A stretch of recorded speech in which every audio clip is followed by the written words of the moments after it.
Welcome everybody, and here's part 2 of my interviews here at the ECETI Ranch. And here with me is Justine.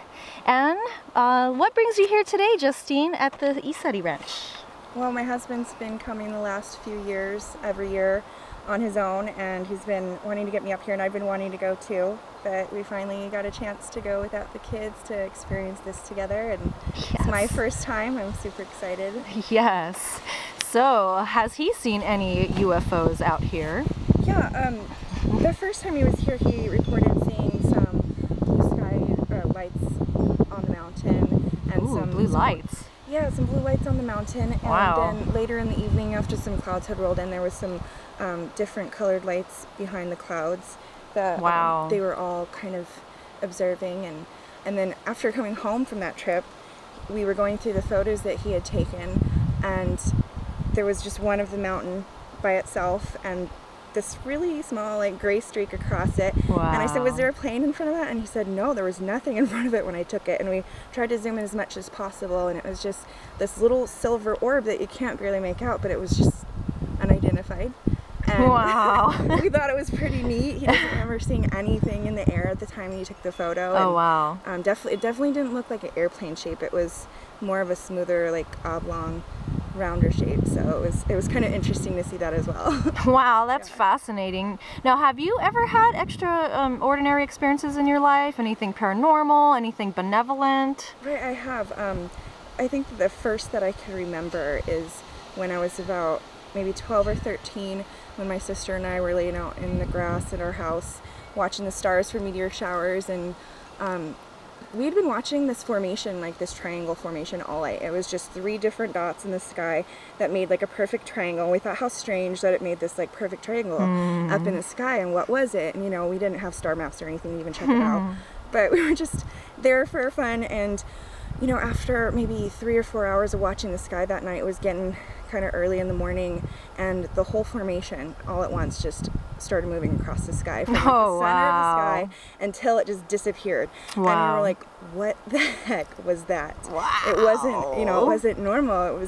It wasn't like stars moving all together. I mean, it was impossible for that to be. Exactly. So we knew it was just something else, and she and I witnessed that together. So, you know, it wasn't one of those stories where it was like, no, I was the only one that saw it. It was like something special that we shared, like our first experience of seeing something that was unexplainable and unknown to us. So that was a really intense, special moment. I love it. That's awesome.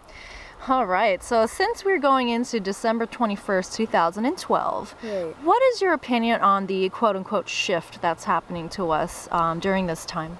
My personal opinion is more of a hope for the world, because, you know, it's hard to say what it may be, but I know with the planetary alignment and everything, I'm hoping that, you know, I believe everything is energy, and I'm hoping that there's some kind of energy shift, a consciousness shift within people on Earth, because I think there are too many of us that take what this planet has for granted. Absolutely. So I can agree with that. I'm hoping that the best, you know, scenario is that is what there would be an awakening of some sort that happens for all of us, the benefit of everyone. Yes. And for my children, and like, you know, I just try to think as positively about it as possible, and I think that it definitely might just have some struggles that come along with it, whatever may happen, but I think that it's probably just going to be growing pains, and it'll help us get back to where we need to be, back to our roots of how we were meant to live here naturally, and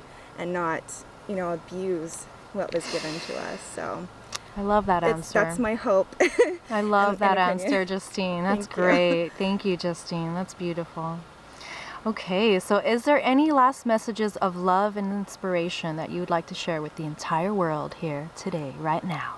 Well, I believe that we're here to learn, and we do that through relationships and through love, and it's not always perfect, but, you know, ultimately it's not about, you know, how much material gain you can possess or what your status is. It's just maintaining those relationships and becoming a better person for those people or creatures in your life that bring love, or anything that you can affect in a positive way.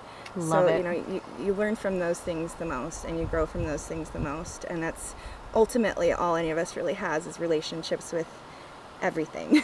I love it. That's a great answer. I love it, Justine. Awesome. Thank you. Thank you so much, Justine, for joining us today and doing this interview for us. Yeah, I enjoyed it. I really appreciate it. And thank you, everyone, for joining us today to watch this video. And stay tuned because there will be a part 3. And thank you so much, everybody. Namaste and love and light. Aloha. That's great. Bye.